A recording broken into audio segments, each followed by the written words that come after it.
Assalamualaikum warahmatullahi wabarakatuh.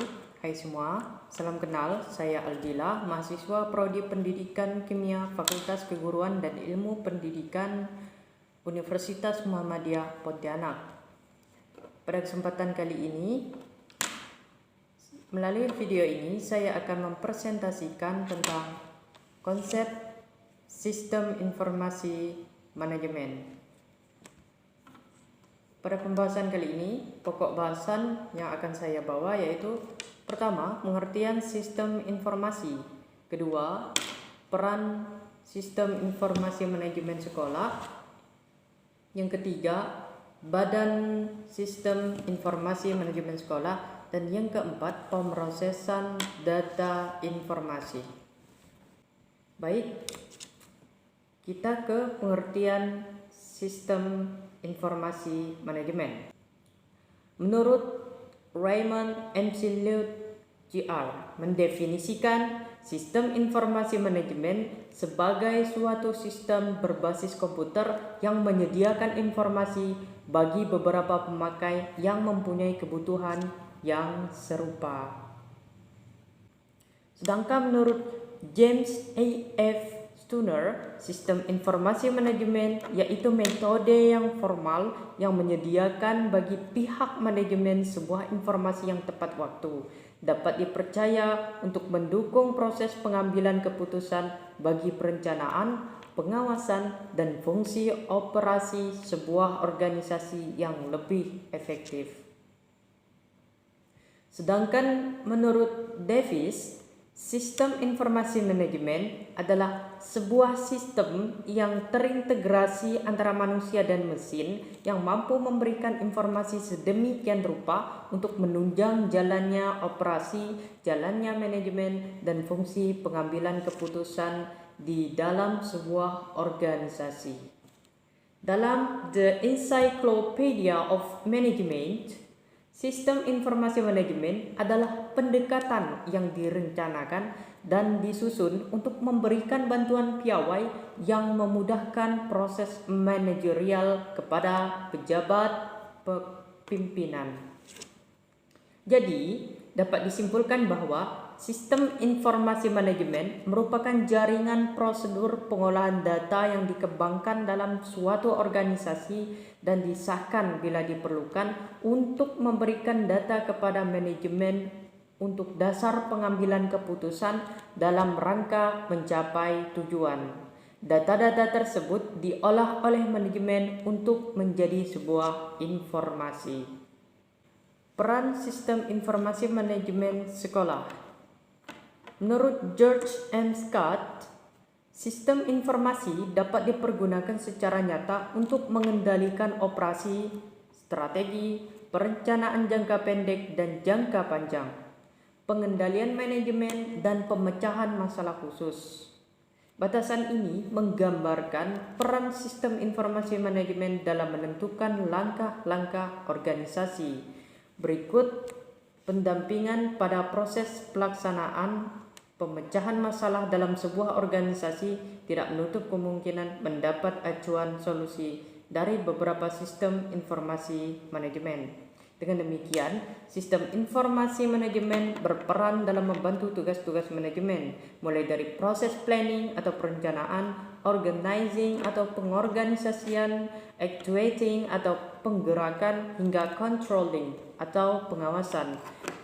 Bentuk bantuan tersebut secara khusus berupa penyediaan informasi yang berkualitas kepada para manajer, hingga pengambilan keputusan dapat dilakukan secara lebih efektif. Badan Sistem Informasi Manajemen Sekolah. Secara sederhana, Badan Sistem Informasi Manajemen memiliki bagian yang meliputi bagian penginputan data, kumpulan data, bagian pemroses atau pengolahan data, serta bagian penyimpanan dan penyedia data.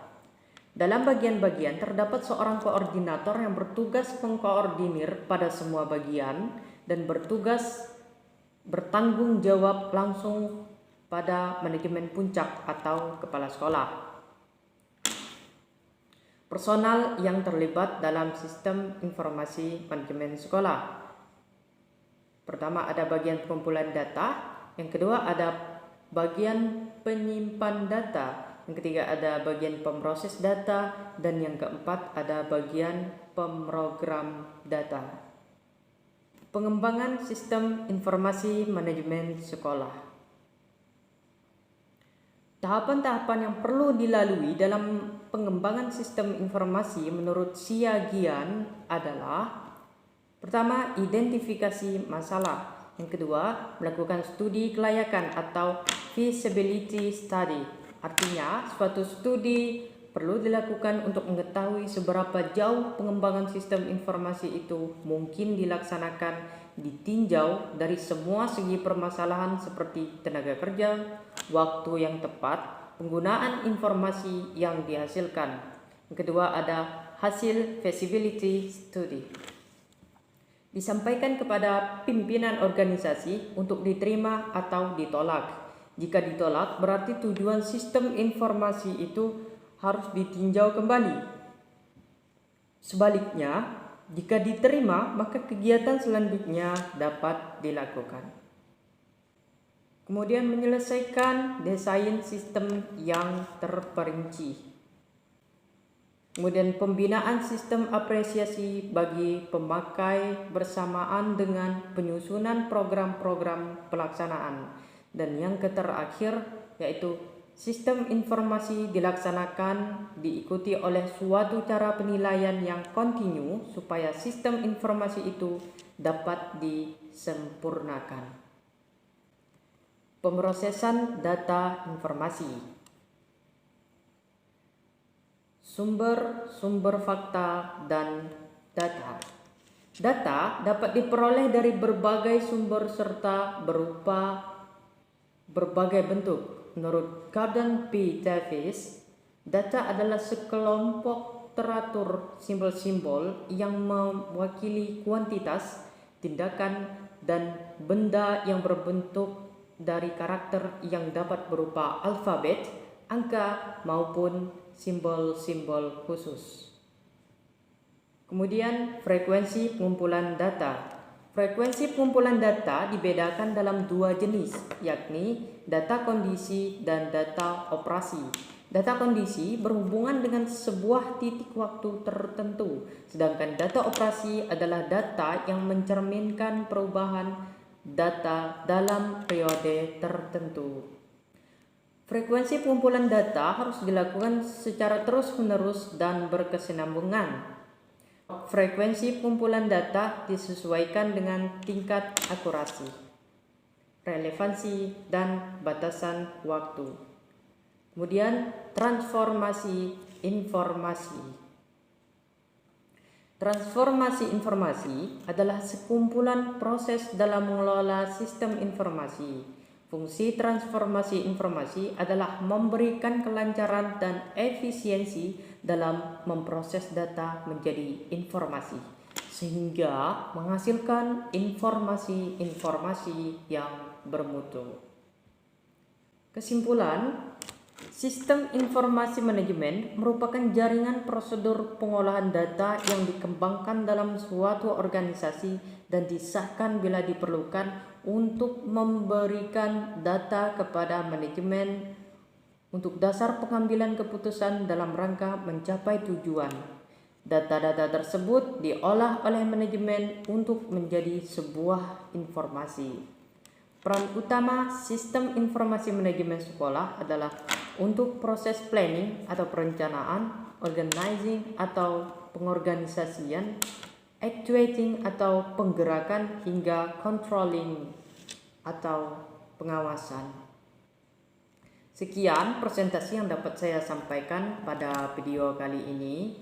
Kurang dan lebihnya saya mohon maaf. Saya akhiri, billahi fi sabilil haq fastabiqul khairat.